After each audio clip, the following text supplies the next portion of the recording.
जाने ना, बेचैनी छाए रात दिन। राम जाने ना, काने ना जोगे ना।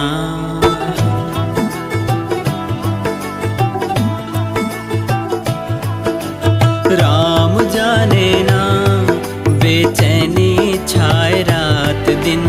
राम जाने ना, काने ना जोगे ना। राम जाने ना, दिल मचले कौन बात बिन। राम जाने ना, मन कहाँ खोगे ना। कभू गुमसुम रह जाता, कबर कब मैं मुस्काता। कबर कोनो गीत में गाता, का मोला माया होगे ना।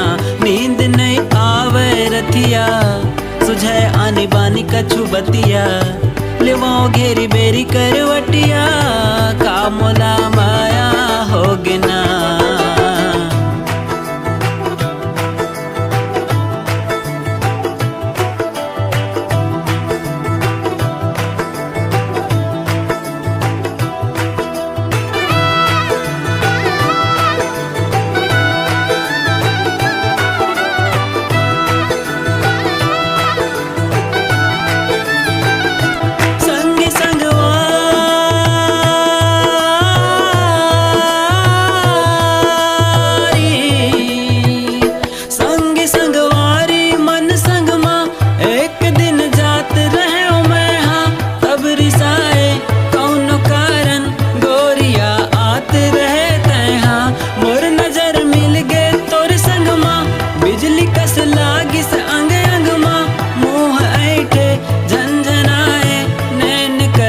तिरछी तैहा ना जाने जादू का करे, तबले मोर मन भकवागे ना। राम जाने ना, दिल धड़के ऐसे का करो। राम जाने का, देखो सपना रोजना। कबर कब दिल घबरा थे, कबर कब कब इतरा थे। बिन नशा घालो भर माथे, का मोला माया होगे ना। नींद नहीं आवे रतिया, सुझे आनी बानी कछु बतिया। लेवाओ घेरी मेरी करवटिया, का मोला माया होगे ना।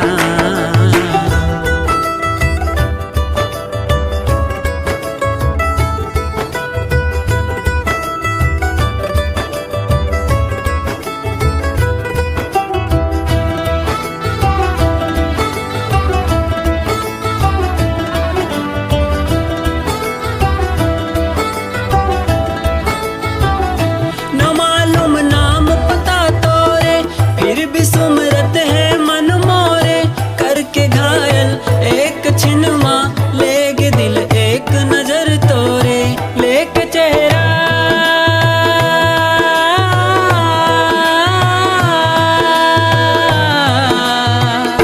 लेके चेहरा के झलकला। नैन ले दिल मा उतारे ना, हाथ तरस के दिल करे जब। नैन के प्यास बुझाए ना, में मन मोरे का कछु गुनगुना थे ना। राम जाने ना, मन भौरा बन गे का कहो। राम जाने ना, कौन फुलवा खोजना। कभू दिन भारी लागे, कभू एक छिन मपागे। कौन बंधना मपदागे, का मोला माया होगे ना। नींद नहीं आवे रतिया, सुझे आनी बानी कछु बतिया। लेवाओ घेरी बेरी